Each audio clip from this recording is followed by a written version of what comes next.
1,3 milliard de francs, c'est le coût évalué de la reconstruction de Reims au lendemain de la guerre. Après 4 années de bombardement, plus de 60% des maisons ont disparu, tout comme les services publics et les usines de la ville. Mais il faut vite reconstruire pour accueillir les 25 000 habitants qui reviennent sur place. Pour cela, la ville fait appel aux dons et à l'emprunt. Chaque sinistré va également recevoir un droit à indemnité et des coopératives vont même voir le jour, comme la Société Générale de Reconstruction de Reims. 3000 sinistrés associés pour reconstruire leur demeure à l'identique. Un architecte américain, George Ford, va élaborer un plan pour repenser entièrement la ville, un plan jugé trop cher et donc revu à la baisse, mais dont on conservera l'idée de créer en périphérie de la ville plusieurs cités-jardins.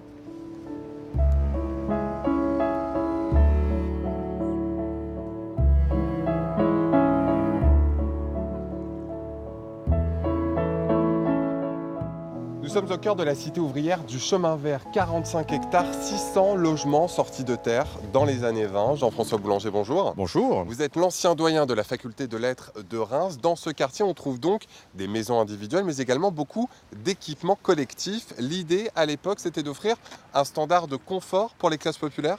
Oui, ceci dans un esprit catholique social. Le but, c'est de favoriser les familles ouvrières nombreuses.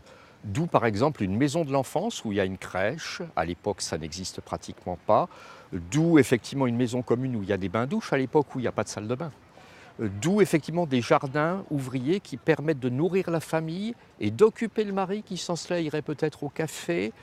Ceci dans une atmosphère villageoise, à 2 pas du centre de Reims, au pied de l'église Saint-Nicaise. La reconstruction de Reims, ce sont des maisons individuelles comme celle-ci, mais également des immeubles art déco ou même haussmannien. Il n'y a pas de réelle unité architecturale. Pour quelle raison? Non, chacun fait un peu ce qu'il voulait parce qu'il n'y avait pas de plan d'urbanisme réel.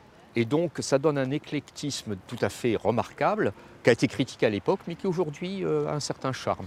Le nerf de la guerre et de la reconstruction, c'est bien sûr l'argent. Plusieurs mécènes américains vont investir une partie de leur fortune personnelle dans la reconstruction de Reims. D'où vient ce lien entre ces mécènes et la ville de Reims? Il vient du fait que l'incendie de la cathédrale et la destruction de la ville ont été extrêmement médiatisés pour des raisons politiques, y compris aux États-Unis.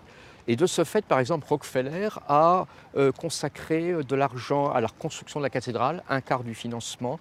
Carnegie a construit une bibliothèque à côté de cette cathédrale et un certain nombre de mécènes ont contribué à construire un hôpital qu'on appelle à Reims l'hôpital américain, destiné aux enfants. Merci beaucoup Jean-François Boulanger. En 1927, la reconstruction de la ville est quasiment terminée. Une reconstruction plutôt rapide mais incomplète. Près de 40 000 Rémois ne reviendront jamais sur place.